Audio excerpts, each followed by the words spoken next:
Assalamu alaikum wa rahmatullahi wa barakatuh. Welcome to Muslim Reactions. Inshallah, today we'll be looking at a video this brother sent to me. May Allah bless the brother. He said I should react to this video, and I watched the video. It was before Eid actually, and I said to him, inshallah, I would respond to this video after Eid. It's something that is highly important because if you're not grounded in knowledge, you'll be confused, rather than convinced about what you believe in. This guy, God's Logic, responded to a video Brother Ramzi did, which the video itself is a response to this guy, God's Logic, from a video he did, saying that the Prophet ﷺ forgot so and so verses of the glorious Quran, and trying to make a big deal out of the fact that the Prophet ﷺ forgot. I was a bit part of it because I responded to this video. It all started 5-6 months ago. I responded to this video and mashallah, it got over 270,000 views and 1,000 comments, people going back and forth and all that. My response to that video, the very first video he did regarding the Prophet ﷺ forgot so and so verses of the glorious Quran, I said, there's no big deal in this that the Prophet ﷺ forgot so and so verses from the glorious Quran. Actually, he remembered. He had someone reciting, and he remembered and said, I was caused to forget so and so verses of the glorious Quran, and now he's remembered. There's no big deal. Why? Because we as Muslims see the Prophet ﷺ as a human being, and there's no two ways about that, because the Quran itself confirms this. Allah subhanahu wa ta'ala said in the very tail end of Surah Al-Kahfi that, "Qul, tell them, Innama ana basharun mithlukum, I am but a man, a human being like every one of you. Yuha ilay." And this yuha ilay makes us understand that yes, the Prophet ﷺ is one of us, but then he had been chosen to bring forth to us a message. That's why yuha, he receives revelation from who? From Allah subhanahu wa ta'ala. Yuha ilay, it has been revealed to me. Now what is the message? Yuha ilayya annama ilahukum ilahun wahid. It has been revealed to me that your Lord is but one Lord. This is what we believe regarding the Prophet ﷺ. So it is one of the characteristics of humans to forget. And Allah subhanahu wa ta'ala further emphasized this to educate us that the Prophet ﷺ is indeed from us, and every other messenger or prophet are but humans. Allah subhanahu wa ta'ala said in Surah Al-Baqarah, كَمَا أَرْسَلْنَا فِيكُمْ رَسُولًا مِّنْ أَنفُسِكُمْ, as we have sent from amongst you a messenger from yourselves. So you see Allah subhanahu wa ta'ala repeating the same thing, and this will be a rejoinder to those people that think the Prophet ﷺ is not a human, he's extraordinary or he's divine. But that aside, so that is the simple answer I give. However, Brother Ramzi decided to come in a different way and said, Number one is to not intentionally skip over important wording when you're going to quote hadith, such as where it says the Prophet was caused to forget. He didn't just forget out of nowhere, he was caused to forget. As the Quran says, we do not abrogate a verse or cause it to be forgotten, except that we bring forth one better. So this is what Brother Ramzi said, but I should correct something that is important. This ma nansakh min ayatin aw nunsiha, this nunsiha, it means total forgetfulness, not the one in the hadith. Okay, the one in the hadith is the type that we as humans forget. Okay, you forget then you remember. If it was the one in the Quran being referred to in the Quran, then it would have been a total forgetfulness and no one would remember. Allah would take it from the hearts of the believers and then replace it with something that is better or its equivalent. I think this is important for everyone to note. However, this guy, God's Logic, decided to pick from this line and said, you tried it. Chapter 11 verse 1 of the Quran says, this is a book whose verses are perfected and then presented in detail. It is quite funny how you quote chapter 11 of the glorious Quran verse 1 and you are totally clueless about this verse. You have no idea what this verse is saying. Allah subhanahu wa ta'ala said, Kitabun uhkimat ayatu. This is a book whose verses are perfected, okay, and then presented in detail. Sometimes Allah talks about the future as if it isn't the present, okay? And you would agree with me that the Prophet ﷺ was, when he was receiving this revelation, it wasn't in a book form, and the Prophet ﷺ wasn't given a book. This book was compiled after the death of the Prophet ﷺ by Abu Bakr, and this verses orally transmitted to the Prophet ﷺ or revealed to the Prophet ﷺ, it took 23 years to be completed. So when Allah speaks about a book, it is talking about a book that was presented in detail, whose verses are perfected, and this is what we have today. This is the reason why we Muslims believe that there won't be another Quran or another book after the glorious Quran. We don't believe that there is another revelation that would come that would abrogate this revelation here, and we don't believe that there will be another prophet after the prophethood of Muhammad sallallahu alaihi wasallam. I think if you have something better to say, then you should bring it forth. Riddle me this, Ramzi. If Allah's verses are perfect, then how is it that he can bring one better than the last one? You see, this is what you should ask. I'm not trying to justify your claim with chapter 11 of the glorious Quran, because that verse is a self-refuting verse, and it shows that you don't really understand what the verse is saying.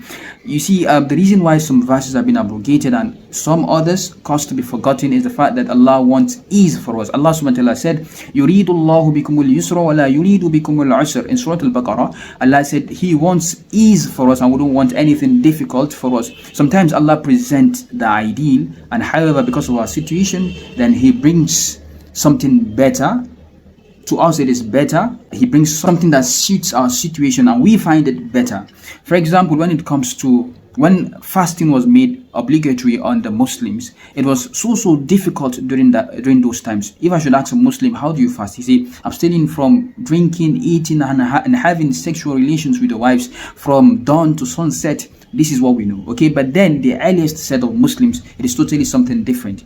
How do they fast then? When they break their fasting at sunset, they can eat, drink, have relations with their wives. But as soon as they go to bed, then they start a new fast. Even if it is still very early in the night, they start a new fast for the next day. This is how they fast, and it was difficult for them. Then this verse, to make it easy for the Muslims, was revealed. Talking about you can now approach your wife at night, and also talking about you can eat from sunset to Fajr, as long as the distinction, as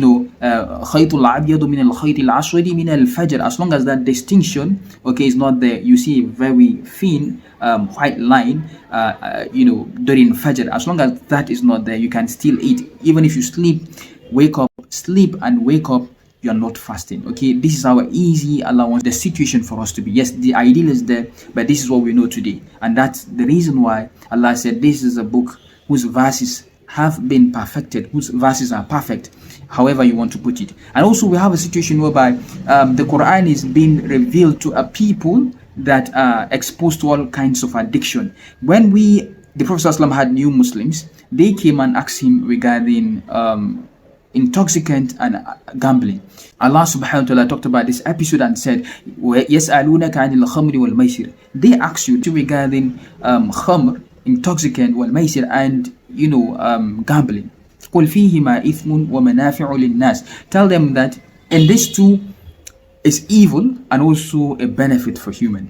Now, if I should ask you, if someone that is addicted to drugs comes to you and asks you that he wants to leave this, so you should help him, what would be your first step? You would tell him the ills in drugs. Okay, yes, you might find benefit. It might make you forget some things. It might make you feel on top of the world. But then the adverse effect is far more than what you would get, more than the benefits you would get. This is the first information you would give this person. Okay, from there it's like planting a seed, and this person will go home thinking about his life, how this can cause damage to his life. And this is exactly what Allah did. Allah talked about khamr and maysir, gambling and intoxicant. Allah said in it is evil and also in it is benefit, but however ithmuhuma akbaru min naf'ihima, the evil outweighs the benefit. This is the first step Allah subhanahu wa ta'ala took.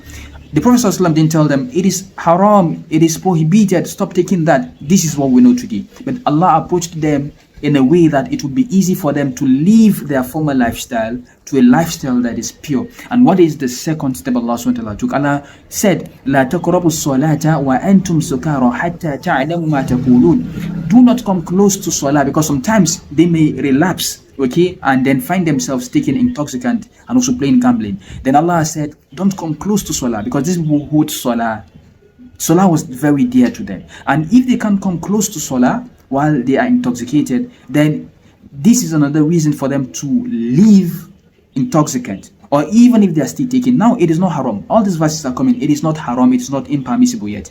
And then finally, the verse came that it is now prohibited. يا أيها الذين آمنوا إنما الخمر والميسر والأنصاب والأزلام رجس من عمل الشيطان. These are the handiworks of Satan. فَاجْتَنِبُوهُ لَعَلَّكُمْ تُفْلِحُونَ. Go away from it, leave these things alone, so you may be successful. And when this verse was revealed, subhanAllah, look at the step Allah subhanAllah took. Allah didn't just say it is haram, because He knows the kinds of people the Prophet ﷺ is dealing with. And when this verse was revealed, it is said that the city of Medina was flowing with alcohol.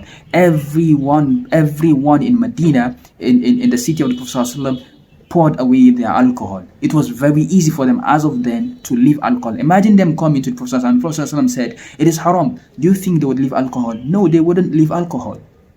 And the final verse abrogated the first two. And this is how it came. It doesn't mean that each and every verse of Allah is not perfect. It is perfect, but however, Allah approaches people in accordance to their situation, and Allah makes things easy for them. Remember, يُرِيدُ اللَّهُ بِكُمُ الْيُسْرَ وَلَا يُرِيدُ بِكُمُ الْعُسْرَ. And this cut across the whole Quran, those verses that have been abrogated. And finally, like I said, finally we have the Quran perfectly made. The verses within it are perfect. Today when you ask a Muslim, is playing gambling and intoxicant, is it haram or not? They tell you it is haram because this is what we know. Is fasting. What do you know about fasting? Fasting is from dawn to sunset. But that's not the case for the earliest set of Muslims. So Allah has made things easy for us. And this is the final book that we have today that Allah talks about. Kitabun. This is a book. Uhkimat ayatuh. Within it are verses that are perfected, presented in detail. If you have something else. And how can you trust that Allah didn't cause Muhammad to forget other verses? You see, because there's no narration that stated that the Prophet ﷺ was made to forget all the verses and he couldn't remember those verses. If there's any authentic narration, then please you can present your case. So Allah needs to improve on certain verses and also may cause him to forget those verses. Dawah logic. You see, again, this is where you're mistaken. Allah subhanahu wa ta'ala did not improve in any verse just to make the Prophet ﷺ forget those verses. Like I said earlier, Allah subhanahu wa ta'ala wants ease for us and wouldn't want difficulties for us. And this is the reason why some verses have been abrogated or the Prophet ﷺ is caused to forget. Yani, not, forgetting the remembering, as that hadith that you quoted earlier from the beginning said, the Prophet ﷺ is caused to forget. In other words, it is taken from the hearts of the believers that no one would remember, much less reciting it and the Prophet ﷺ remembers. No, it will be taken from the hearts of the believers and something else will be replaced. Either it's equivalent or something better. We perceive as better or we see as better. And I've given some instances. Please, if you have a better argument, then you can bring them forth. These are just lame arguments. Assalamu alaikum wa rahmatullahi wa barakatuh.